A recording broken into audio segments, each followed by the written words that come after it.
வாழ்வில் வார்த்தை ஊழியங்கள் வழங்கும் இன்றைக்கான இறை வார்த்தை. நம் ஆண்டவர் இயேசு கிறிஸ்துவின் இணையற்ற நாமத்தில் வாழ்த்துக்கள். இன்றைக்கும் கர்த்தர் உங்களை ஆசீர்வதிப்பாராக. கிறிஸ்மஸ் நாட்களிலே இன்றைக்கும் கிறிஸ்மஸை குறித்ததான ஒரு சிந்தனையை தெரிந்து கொள்வோம். ஆதி நாட்களில் இருந்தே கடவுள் தம்முடைய ஜனங்களிடத்தில் தீர்க்கதரிசிகள் மூலமாகவே பேசினார். மேசியா வருவார் என்ற செய்தி தீர்க்கதரிசிகள் மூலமாக மோசேயின் காலத்தில் இருந்தே யூதர்களுக்கு அறிவிக்கப்பட்டு கொண்டே இருந்தது. இயேசுவின் காலத்தில் வாழ்ந்திருந்த யூத தலைவர்களும் மேசியா வரப்போகும் நாளை எதிர்பார்த்துதான் இருந்தனர். பழைய ஏற்பாட்டு புத்தகங்களை மதித்தனர், நம்பினர்.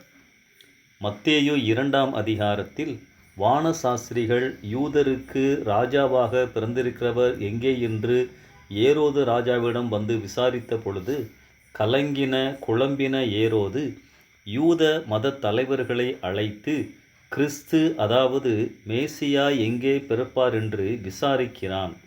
இந்த தலைவர்கள் தெளிவாக அந்த தீர்க்க தரிசனத்தை வேதத்திலிருந்து கண்டுபிடித்து அவர் பெத்லகேமில் பிறப்பார் என தெளிவான பதிலை ஏரோதுவுக்கு சொல்லுகிறார்கள்.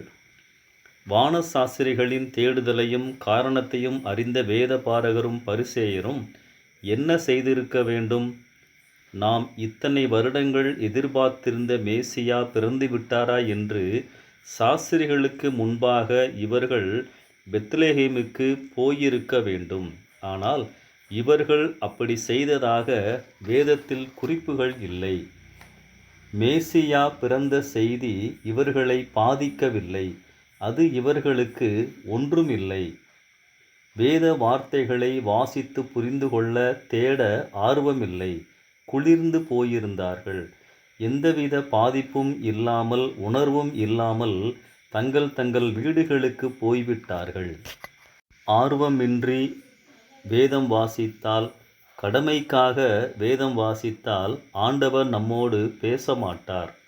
அன்பானவர்களே, கிறிஸ்மஸ் இயேசு பிறந்த நற்செய்தி நமக்கு எப்படி உள்ளது?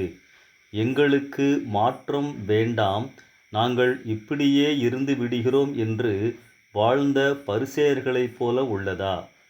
இயேசு பிறந்த நற்செய்தி நம்மை பாதித்திருக்காவிட்டால் நமக்கும் அந்த குளிர்ந்து போன யூத தலைவர்களுக்கும் வித்தியாசமில்லை. கிறிஸ்மஸ் செய்தி நம்மை அனலாக்கட்டும்.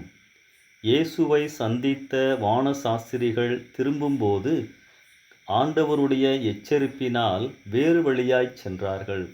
ஆண்டவர் அவர்களோடு பேசியதை, உணர்த்தியதை அவர்களால் புரிந்து கொள்ள முடிந்தது. ஆம், இயேசுவை உண்மையாகவே சந்தித்தவர்களின் பாதை மாறும். பழைய பாதையில் அல்ல, புதிய பாதையில், ஆண்டவர் காட்டும் பாதையில் தொடருவோம். அர்த்தமுள்ள கிறிஸ்மஸை கொண்டாடுவதற்கு ஆண்டவர் நமக்கு உதவி செய்வாராக. இந்த சிந்தனையோடு இந்த நாளை ஆரம்பிப்போம். ஆமென்.